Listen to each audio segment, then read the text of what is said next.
world is facing a climate crisis, but not everyone's playing on a level field. The global north, rich and industrialized, caused most of the problem.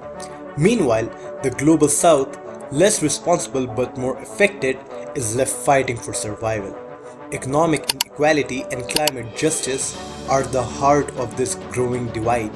And in today's video, we'll explore why this gap keeps widening and what can be done to bridge it. Welcome to the climate showdown of the century, the global north versus the global south. It's not a boxing match, though it might feel like one. The global north, well, they have been flexing their economic muscles for years, but when it comes to the climate crisis, the global south is left with the bruises. Think of the global north, countries like the US, Canada, and most of the Europe as the top 1% of the world. They have reaped the benefits of industrialization for centuries. Meanwhile, the global south, made of developing nations like those in Africa, Asia, Latin America, have been left scrambling, dealing with the mess caused by the pollution they didn't even create.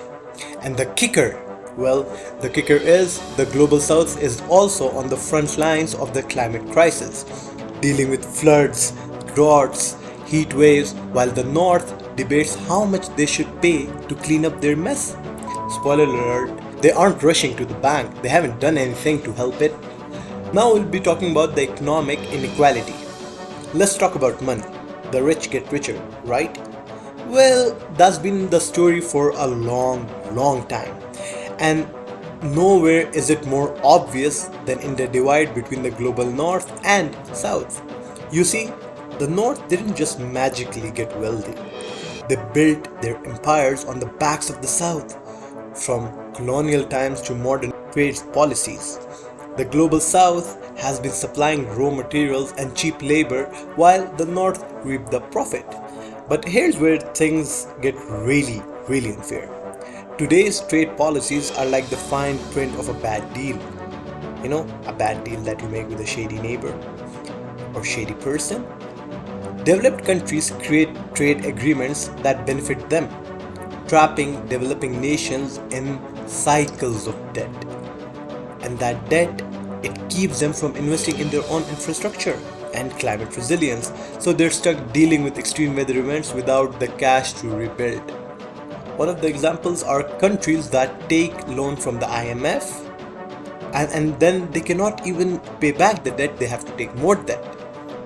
Meanwhile, places like Europe are busy funding their green transitions with wind farms and electric cars, while countries in the global south are just trying to survive. And don't even get me started on the financial debt they owe to wealthy nations and international institutions, just like I mentioned, IMF. And that's like owing a bank for a house that's on fire. There's no point. Now, remember the examples I just gave you of IMF? Let's talk more about that. Even though the global south contributes the least to global emissions, they're bearing the brunt of it. The floods in Pakistan, the droughts in sub-Saharan Africa, climate disasters are everywhere. The north, not so much. But guess who's footing the bill? And when you talk about climate justice, this is where the gloves come off. The global south has had enough. Developing nations have been demanding climate justice, which, if you ask me, is long overdue. They're saying, hey, we didn't cause this crisis, but we're the ones dealing with it, so how about you guys help us out here? Now they're pushing to financial support and in some cases reparations. Think of it as a climate tab that's way past due. But instead of paying up, the global north is treating this like a dinner bill at a fancy restaurant. Lots of talk, very little action. You know how you go with your cheap friend outside and then they refuse to pay? Yeah. At COP27 or COP27, developing nations made it clear they need funding to adapt to climate change, to rebuild after disasters, and to transition to cleaner energy sources. The North's response? Just say they're not exactly rushing to grab their wallets. Why should they? The North debates how much they should give. Entire communities in the South are being wiped out. This is more than just money, it's about survival. and the South is done waiting for the North to show some moral backbone.